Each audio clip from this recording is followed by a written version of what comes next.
Ba-da-ba-ba-da-ba. It's me, Logar the Yogar. I'm here introducing you to episode 204, not 2 of 4, episode 204 of Dead Sundays.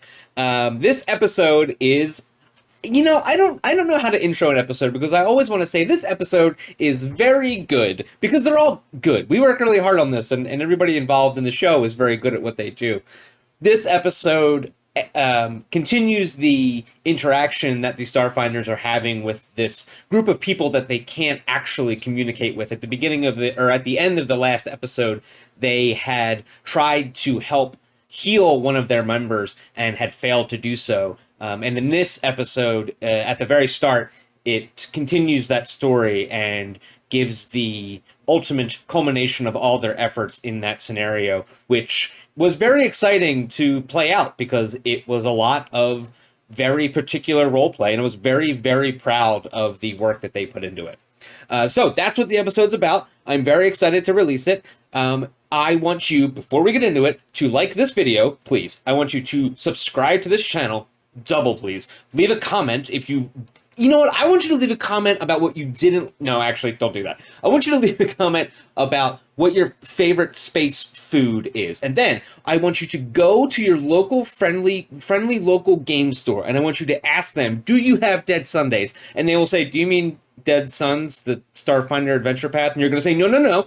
Do you stock Dead Sundays, the free show of Starfinder actual play on YouTube? And they'll say, no, what is that? And then you will explain it to them, and then we will grow as a community, and everything will be great. So please enjoy this video. One take Logan, that's me today. No edits. Goodbye, have fun. Nice. While you are able to demonstrate the effectiveness of the spray flesh on yourself, you're having trouble applying it to the wounds of this person because you're not entirely sure their anatomy. You're not entirely sure exactly. Like, do they have blood? You don't fucking know. So while you're just kind of like, while you're clearly trying to help, what you are doing is woefully ineffective. That sucks. How are the purple Kish reacting to this whole? So as you're doing it, the one Kish is sort of soothing the other one who's on the ground and in a lot of pain, while the other two are standing over top of you, not weapons pointed at you, but at the ready, and trying to figure out what you're doing. And one of the things that it's like, oh, well, what do you think he's doing? Well, I don't know. I think he's trying to help. Well, it doesn't really look like it's doing anything. It's like, well, maybe he doesn't really look like us, so we don't really look like him. So, I mean, who knows? And then you hear one of them say, if only we had one of those stabilizers, we'd be fine. Is that the black box? It's a gold box. Yeah, I'm going to pull out the stabilizer. As soon as you do, they both are like, oh shit. Like you hear, because they haven't realized that you can understand them yet, so you hear them go, damn, it's like he can understand us. I immediately just hand it to them to do the thing because I don't know how that operates. So they you hand it to the one with the battle axe, and now all three of them have put their weapons away. You pull out this thing that they immediately all seem to recognize, and you hand it to the one in charge. Okay. They use this magic box looking thing to heal their friend and get that friend to at least on their feet. Is that friend's clothes fucked up or torn in any manner from the fight? Yeah, probably. Okay, then I'm going to use my cantrip mending to fix it. Sure. Awesome. I love that. This guy is stabilized now, right? Yeah. So he is not only not dying, he is stable and will be so for an extended period of time because they have this black box. Okay. Yeah, not my problem anymore. The person that you have just saved is saved. They are now stable. They are no longer dying. And now the Kish are helping themselves up and getting themselves together as Raj makes these mending spells to repair big holes in their armor. And instead of just like fixing a tear, it mends it.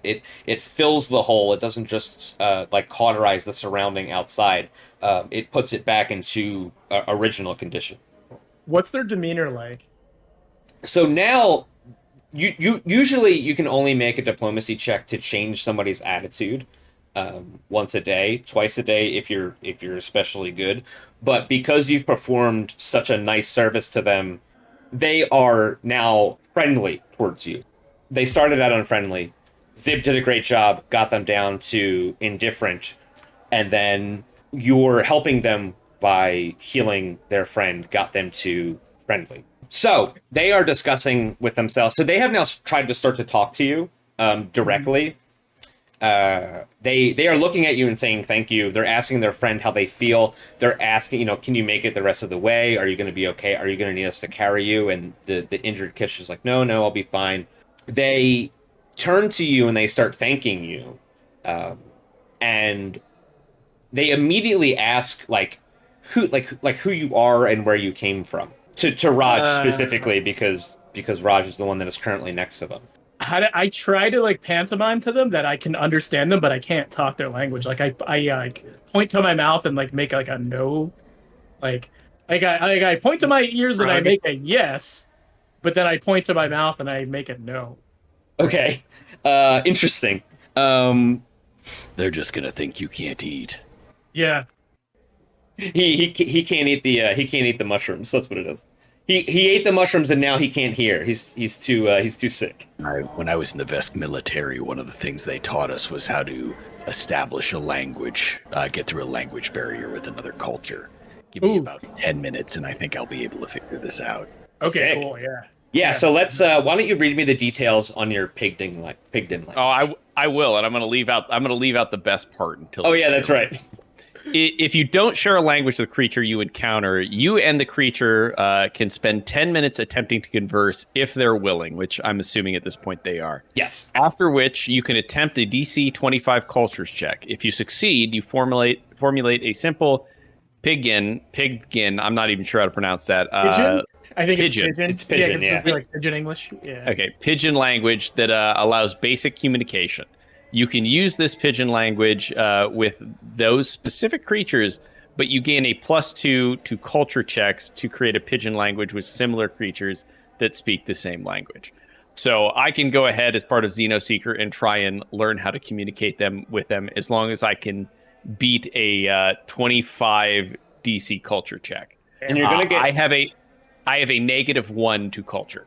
You're gonna get a bonus because they want to try really hard to communicate with you, but boy, can I make an assist check because the context being for the last hour I communicated with them? Okay. Oh, actually, no. What? No. Yeah, you can. That makes sense. Yeah. No, yeah, that actually does. You can do aid. You get a make me a culture check if it's above a 10.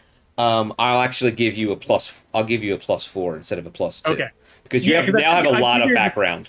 So that 20 is good. Yeah. So you got a 20 in your culture check to assist to assist Pax. So Pax, I'm gonna give you a big bonus here. Oh, good. Because I want this to work. You guys have worked really hard on this basically first and second encounter. But you guys have done a really good job. So whatever you roll, we're gonna add 8 to. Okay. All right. Because you have Raj translating. I've got to roll an 18 or above.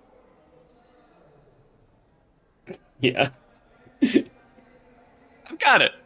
Godspeed. No problem. Yes! I rolled a 20. Holy shit! Oh man. Pax already has them. On like you have them on like book 3 of the young adult series now. we're talking about Mind War. So for all those who don't know, Mind Wars is the young adult series that takes place on Castrovel that Pax Duro is obsessed with.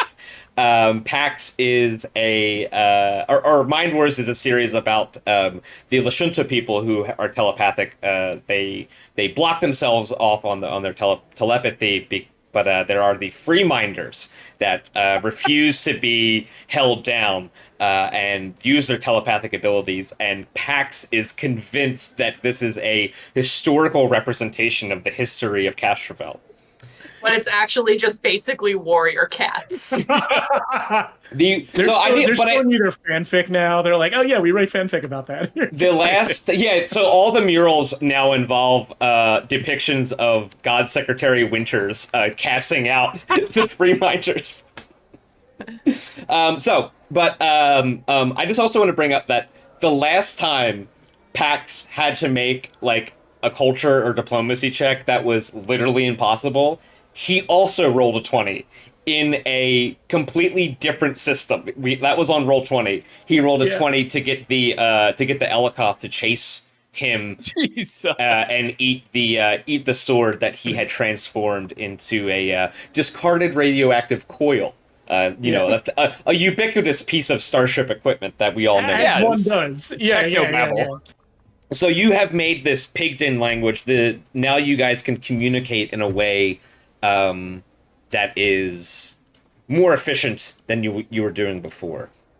So now that you've done that, the Purple Kish invite you. You sort of explain like, yeah, we're not from here. We came from the sky.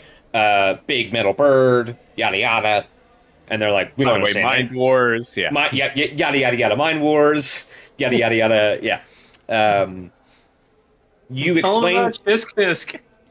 You explain that you came here looking for something. You really actually don't know why you're what you're looking for at all. You're on the trail of the cult of the Devourer. The Kish in front of you invite you back to meet someone named Harold Zale. They invite you, but they obviously do not force you to come with them. It is up to you whether or not you would like to go with them to wherever they would be going, or explore the city on your own. They do say that Zale is someone who is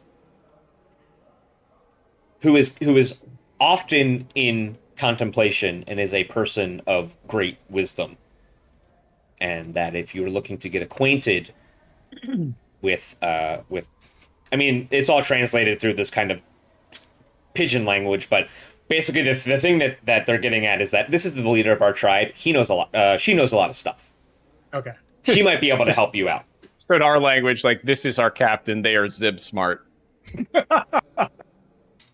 So you walk through the streets of this dilapidated city, and eventually you come to an area that looks like it may have once been very well cared for, because there's large spots of what you could only assume would have been plantation and grass that are now overgrown and also growing in a way that disrupts the, not concrete, but the sidewalks and the roads that were meant to be built around them.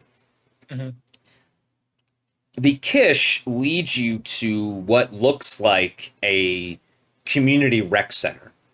There is a big building, and then around it are a lot of different areas that are obviously connected to this community center where activities would take place. While the exact name of the building long faded away, the thing that you notice the most is that as you approach the building, on the side of it, painted in black, is the same symbol of Talavet that you saw the Purple Kish wearing. What would I know? Can I do a recall knowledge or a mysticism or whatever about what I know about that religion? Talavet?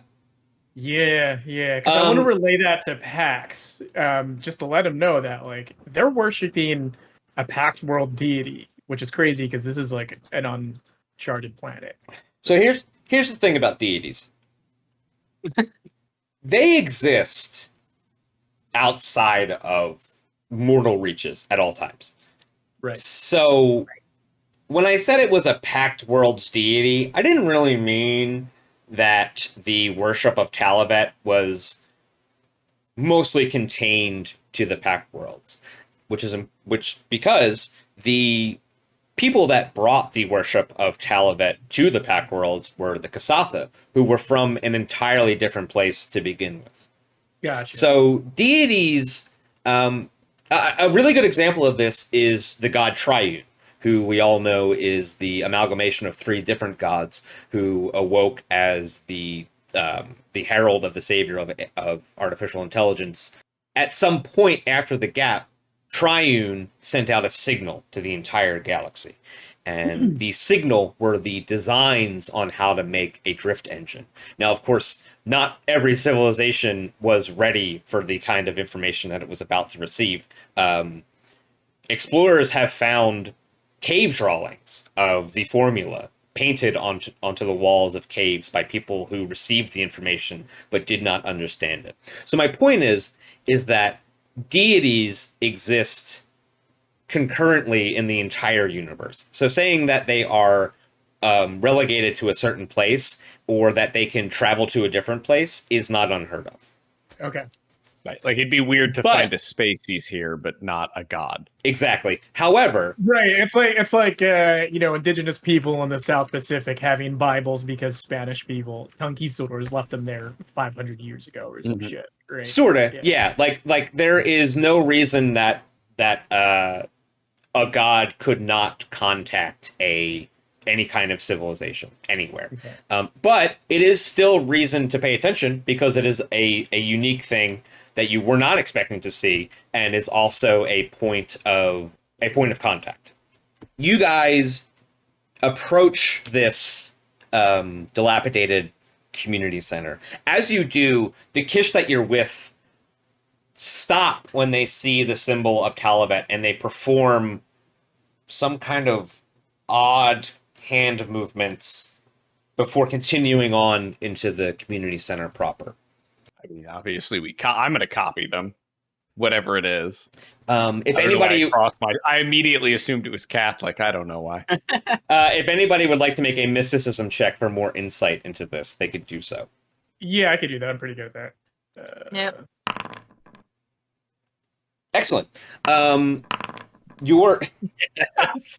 It all Pax.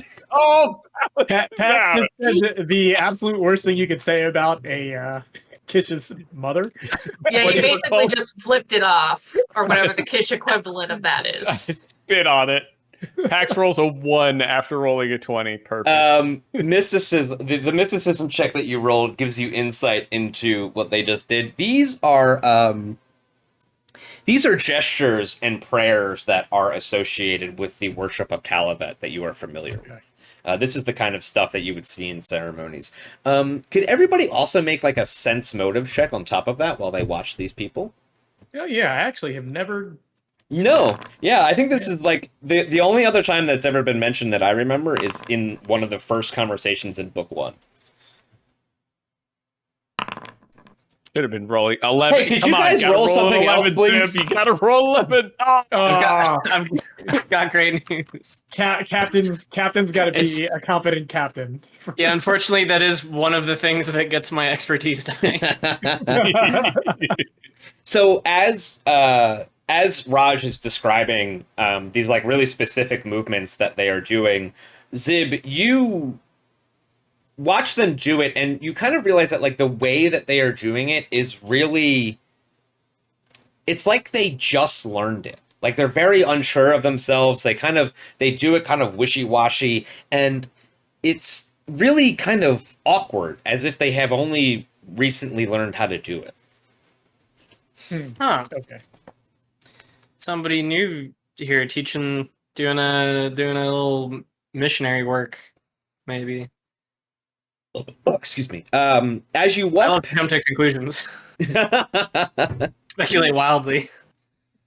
As you approach the building in one of the courtyards next to it, you can see a group of children, Kish children, playing a casual game involving a ball and a pair of vertical hoops on poles on opposite sides of the court. So whatever vertical basketball is the equivalent of this sport that they are playing outside of the community center. And you realize that this is a safe place for people to be. It's so safe that children can play outside without fear of being harmed by creatures or rival Kish. Do these Kish, like, now that we're kind of around the general populace, do they have the same level of I guess, like, rustic sensibility as the initial party we met, or are they more Use words that aren't rustic sensibility. do they look, I don't want to use words like savages. Yes. Or Okay. primitive. Yeah. Yeah. They're the same. Yep. Okay. They have the same level of technology. It seems that they are much more into surviving, or much more focused on reusing things around them instead of actually interacting with them in the way that they were intended to be used. You can tell that these people have adopted a pretty post-apocalyptic style of life.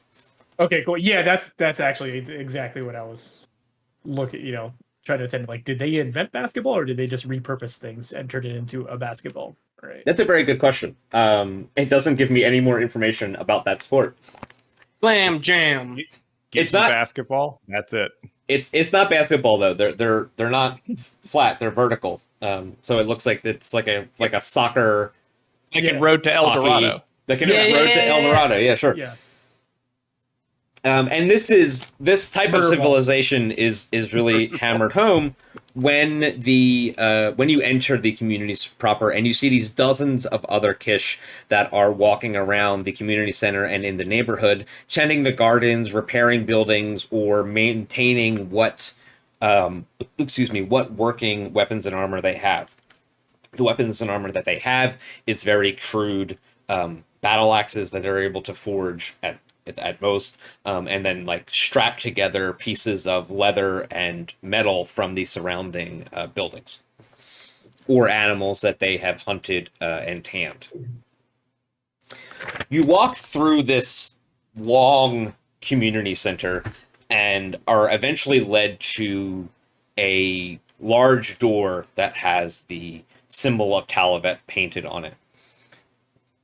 You're led inside, and very quickly, the Kish that you're with explain to a tall person in very elaborate purple robes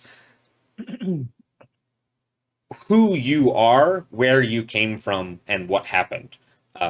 Raj, we'll say that we were pretty close to the fight when you casted, or I'm sorry, we were pretty close to where you healed that person, so your comprehend language is still going. Okay. You can hear them tell the tall purple person the story of you guys helping them. And Pax, they turn to you and they explain to you that this is Harold Zale, and that they should be able to welcome you more into the Kish community. There we go. Hey, hi, Harold. There she is. Okay. This is the person that you are introduced to. Yo, she crazy looking. No, that's just what they look like. That's what I'm saying. She looks like she's like an Overwatch hero. Actually, she really does. She had her legs crossed and was floating with some balls around her. Like 100%. Yeah, That's just a new really, skin. really. Yeah, that's what I'm saying. Actually, yeah, I could see that as that's good. I like that. You're right. Actually, you're right. This is from Overwatch 3. Which is just Overwatch 2 with more microtransactions. So you're introduced to Pax is introduced to Harold Zale first, because they have this rapport with the pigeon language, and you hear Horatio. You can hear everything that they're saying fine. That the when they tell the Herald about what happened and about how you guys helped them, the Herald thanks the Kish people for bringing you guys to her. She takes a step forward to Pax, and she puts her hand on Pax's shoulder and begins to cast a spell.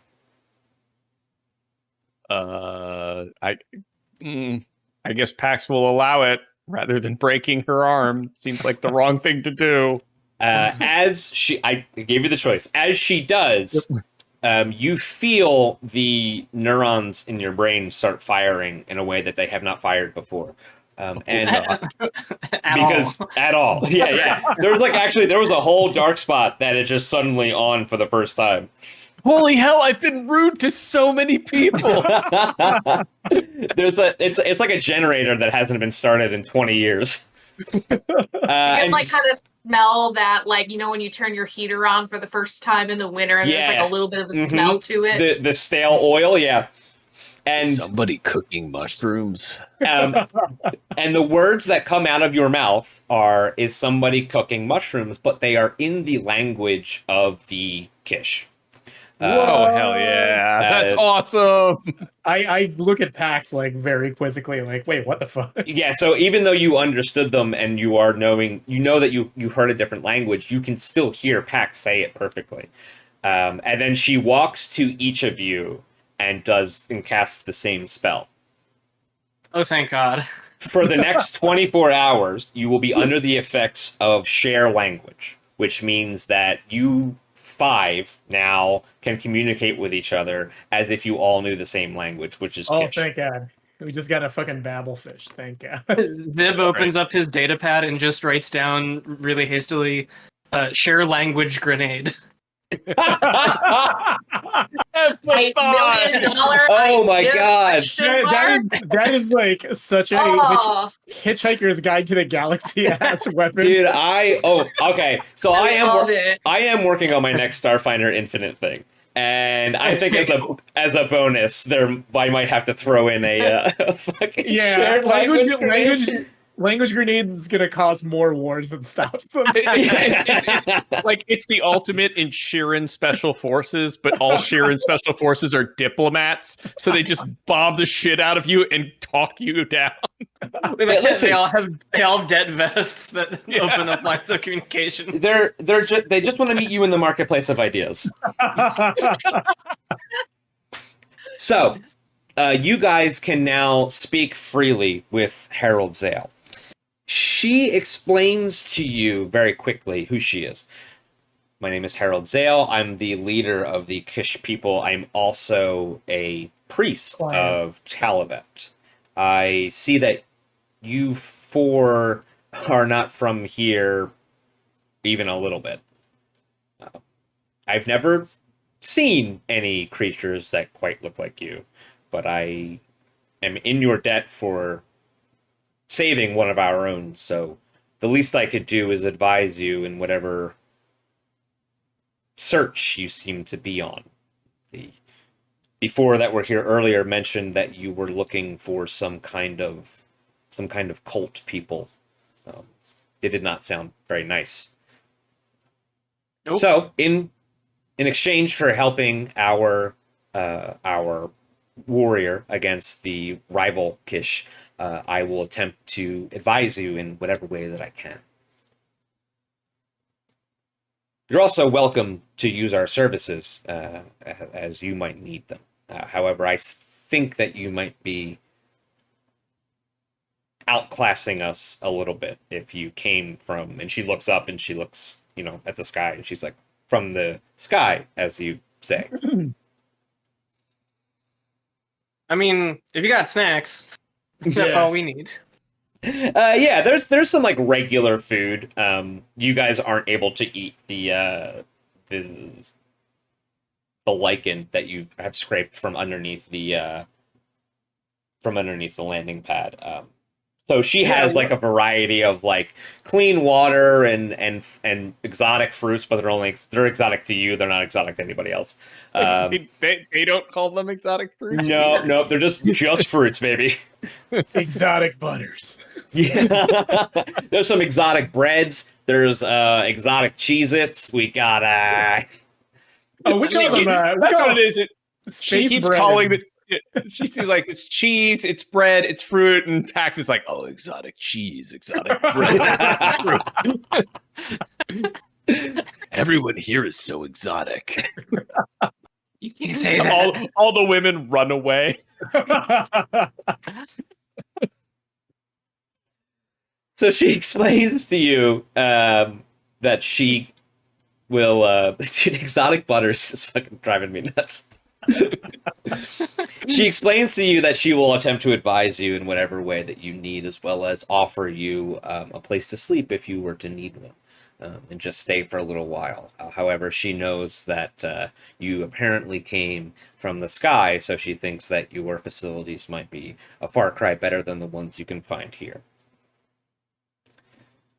With that, she kind of passes the invitation to you to ask her pretty much anything you want. Can we learn more about the other kind of Kish clan, the ones in red? Yeah, I was gonna ask that. Well, there was an event several weeks ago. The event being that other people from the sky came to us in search of something, and they entered one of our most holy places to pilfer it for knowledge.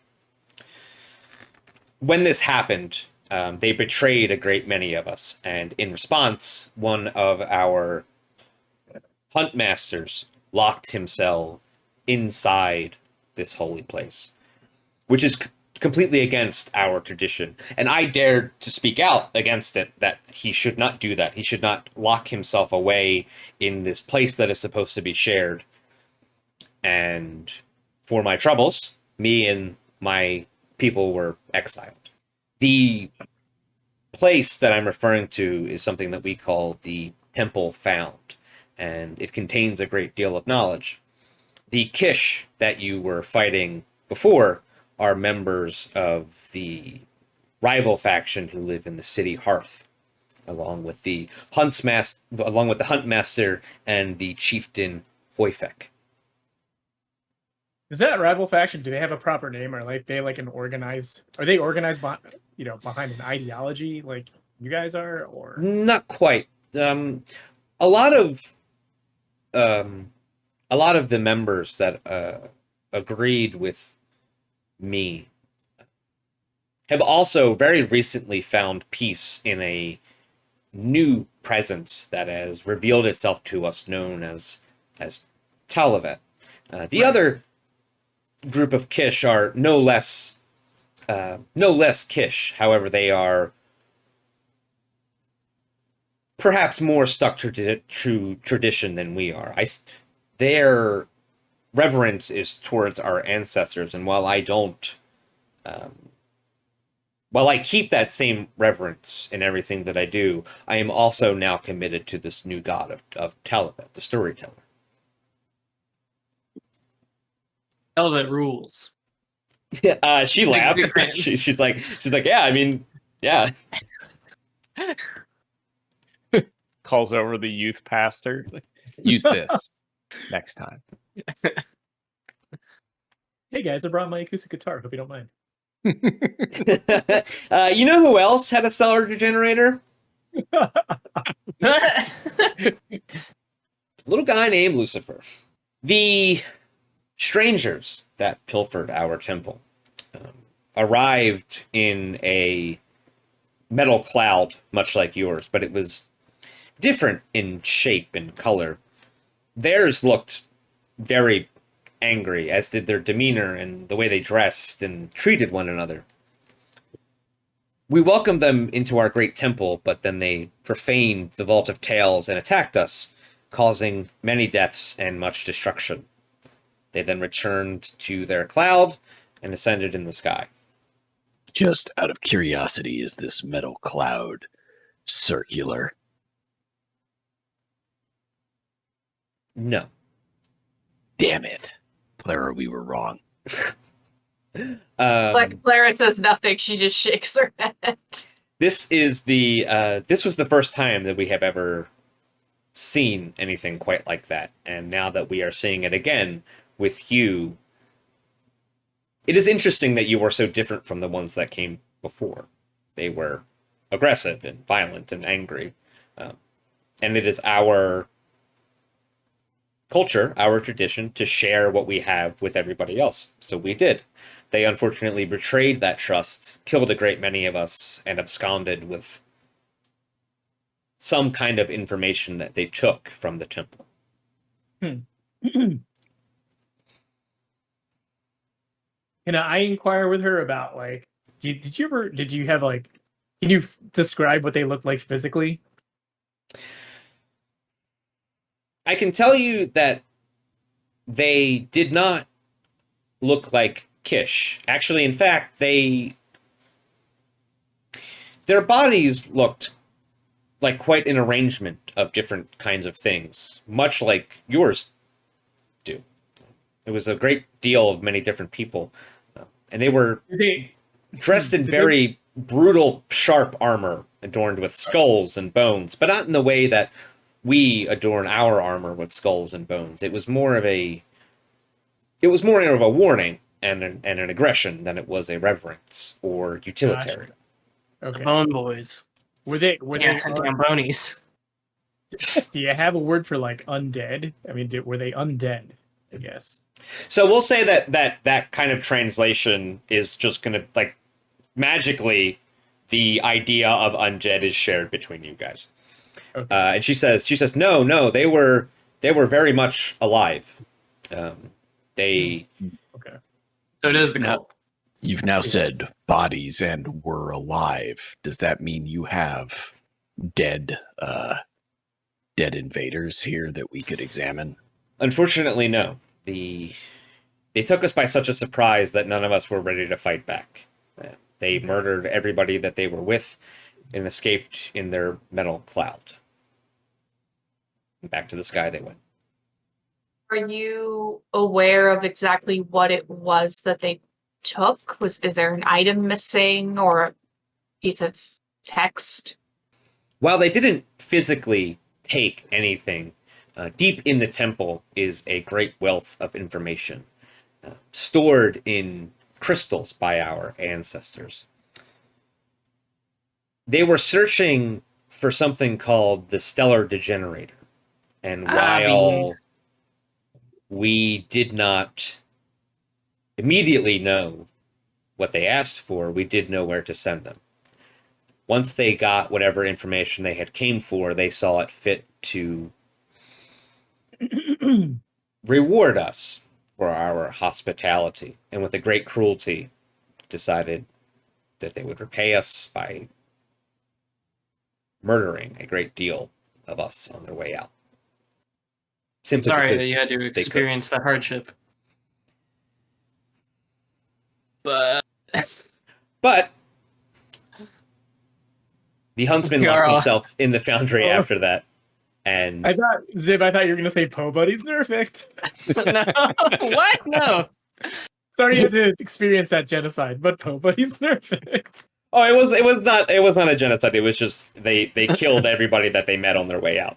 Oh, just a mass murder, just massacre. Yeah, okay. Yeah, it's a massacre. Yes, yeah. Sure. We do that by accident. Yeah, like lots. So you ever Tuesday. You ever go to somebody's house? Best Scarian strategy. So. You ever go to somebody's house because you know they're having an argument? That's bullshit. We're not talking about the house. So she explains to you that these people came, they were looking for knowledge about something called the stellar degenerator, and then they murdered everybody and left. She said that they clearly found the information that they were looking for in the temple found, but now the huntsman has locked himself in there to disallow anyone else entry, which is against our tradition. I spoke out against that, and myself and those who agreed with me were exiled. Nothing's easy. I really don't want to have to kill any of these people, but we probably need to get in there, don't we? Yeah. We need to know where they went, and we need that information. There may be ways around fighting. I would need to send you to a couple places to explore the city so that you could prove yourself and gain access to where you need to go. And in that way, there may be a path to your goal that does not involve killing my former clanmates, which would be nice. Yeah, we'd appreciate that too. Your people don't have like a trial by combat single competitor duel system or anything. That's actually a good question. I don't know. I'm gonna. She says no, but who knows? She says normally no. We are He's like, focused I'll put on it on the whiteboard. Yeah, it seems like a good idea. We're focused on The community and strongest survival. are correct. Okay. This is about to become Vesk 9. One of the things that she says to you is that even though the temple is locked from the inside, with the huntsman betraying our tradition, there may be another way. I've heard the voices of our ancestors speak of another way into the vault. No, I call it a vault. It's not a vault. Into the temple found. Perhaps if you were to listen to them, you might benefit from their insights. But first, you must prove yourself worthy enough to hear those voices yourselves. Yeah, we're really not good at listening to people. Not really our thing. You have two options. You can force your way into the rival Kish settlement and demand an audience with the chief and demand that the huntsman inside the temple found open the doors, and possibly do this all with a strong arm and a sharp blade. Or you could explore the resources and locations that I'm going to give you and perhaps find a back way in and talk your way out of it. And prove yourself different than the cult that you seem to be so adamant on describing as brutal. Remind me how long ago it was they visited.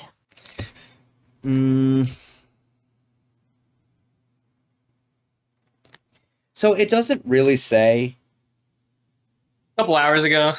Yeah. So like you guys, when you were on the landing pad, the scorch marks from when they left were less than a few days old.